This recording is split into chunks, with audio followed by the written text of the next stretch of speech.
Perkenalkan, kami dari kelompok 2, mata kuliah Sistem Operasi dan Jaringan Komunikasi Data dengan dosen pengampu Tony Tan S.com dengan anggota JC, Jocelyn, Jeffrey Sandi, Dedi Jasin Chong, dan Gwen Anastasia.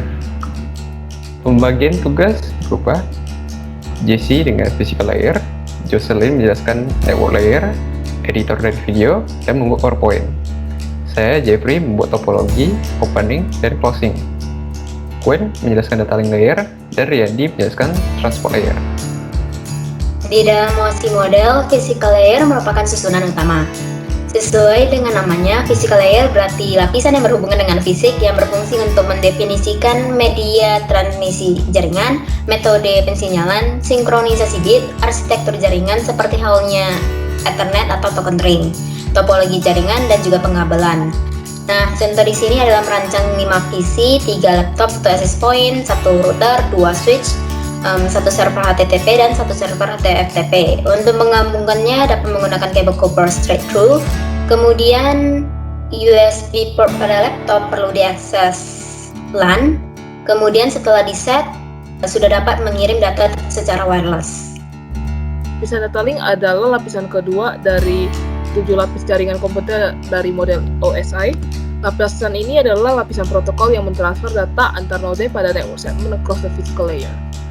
Jadi, data link layer menyediakan sarana fungsional dan prosedural untuk mentransfer data antara entitas jaringan dan juga menyediakan sarana untuk mendeteksi dan memperbaiki kesalahan yang dapat terjadi pada physical layer. Jadi, data dari data link layer ini menyediakan basic error detection dan correction untuk memastikan bahwa data yang dikirim sama dengan data yang diterima.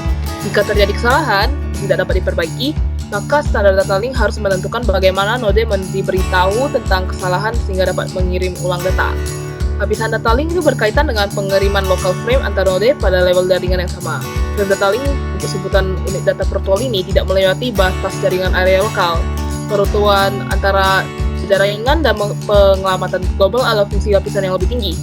Memungkinkan protokol tautan data untuk fokus pada pengiriman lokal, pengelamatan, dan arbitrase media. Protokol data link menangani hal-hal seperti size setiap paket data yang akan dikirim, cara menangani setiap paket sehingga dikirimkan ke penerima yang dituju, dan cara untuk memastikan node tidak mencoba mengirimkan data pada saat yang sama. Dengan cara ini, lapisan data link dianalogikan itu seperti polisi lalu lintas. Dia berusaha untuk menengahi antara pihak-pihak yang memperebutkan akses ke suatu medium tanpa memperhatikan tujuan akhir mereka. Saat perangkat mencoba menggunakan media secara bersamaan, benturan frame bisa terjadi, sehingga protokol data link menentukan bagaimana perangkat mendeteksi dan memulihkan dari tabrakan tersebut, dan dapat menyediakan mekanisme untuk mengurangi dan mencegahnya. Contoh protokol data link itu contohnya Ethernet, Point-to-Point Protocol, PTP, HDLC, dan ADCCP. Di Internet Protocol TCP/IP, fungsionalitas antara lapisan tautan data terdapat di dalam lapisan tautan. Lapisan terendah dari model deskriptif yang diasumsikan tidak bergantung pada infrastruktur fisik. Jadi lapisan data link open system interconnection adalah lapisan terendah yang artinya diberikan ke bit yang ditransmisikan melalui jaringan.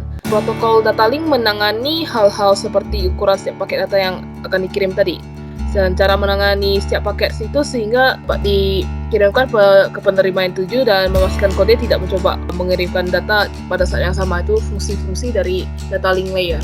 Jadi data link itu sering dibagikan menjadi 2 sub-layers, yaitu logical link control dan media access control. Jadi di LLC dan MAC ini, di setiap data link layer itu setiap device on network address-nya itu ada yang dikenal sebagai media access control atau MAC address.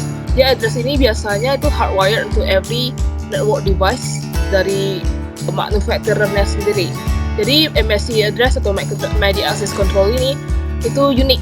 Jadi nggak ada yang sama. Jadi masing-masing punya address yang berbeda-beda. Kalau yang untuk LLC itu bagian uppermost dari sublayernya. Biasanya optionally itu provides flow control, acknowledgement, dan error notification. Jadi LLC itu bagian addressing dan control dari data link tersebut. Dia mempunyai mekanisme untuk address station over the transmission medium dan untuk control data sehingga data itu di-exchange between yang originators dan recipient machines. Contohnya kalau misalnya dia send kayak email atau apa, nanti ya LLC ini yang buat originator dan machine resipiennya itu bisa nyambung gitu. Ya itu saja untuk data link layer. Network layer berfungsi untuk mendefinisikan alamat-alamat IP, membuat header untuk paket-paket, dan melakukan routing melalui internet networking dengan menggunakan router dan switch, dan kemudian mencarikan router mana yang terbaik atau yang tercepat agar paket data sampai ke tujuan. Dan pada topologi ini hanya terdapat satu router saja, dan pastinya data yang akan terkirim atau yang akan dikirimkan hanya dapat lewat dari jalur tersebut. Baik, selanjutnya akan dijelaskan oleh Riyandi. Transport layer adalah memecahkan data ke dalam paket-paket data, kemudian mentransmisikan data dari session layer menuju network layer, maupun sebaliknya. Kemudian membuat penomoran pada paket-paket data sehingga nantinya dapat disusun kembali dengan mudah, lalu melakukan proses transmisi ulang pada paket data yang hilang.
Demikianlah dari presentasi kami. Mohon maaf bila ada kesalahan kata.